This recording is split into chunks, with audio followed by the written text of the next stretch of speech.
Hey there! So, let's dive into this interesting problem we have at hand.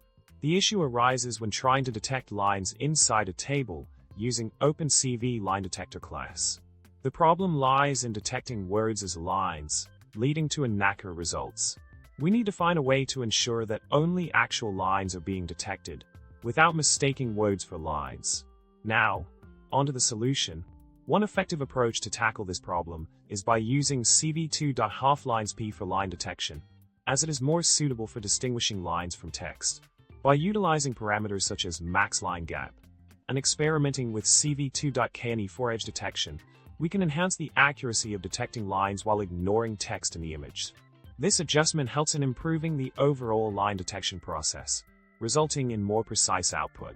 To wrap it up, by implementing the suggested tweaks in the code snippet provided, we can optimize the line detection process and ensure that only actual lines are detected, without mistaking words for lines. This refined approach enhances the accuracy of table parsing using OpenCV, making the process smoother and more reliable. Remember to experiment with the parameters to find the optimal settings for your specific case. And that's a wrap. Remember to like, subscribe, and leave a comment below. Until next time, happy coding!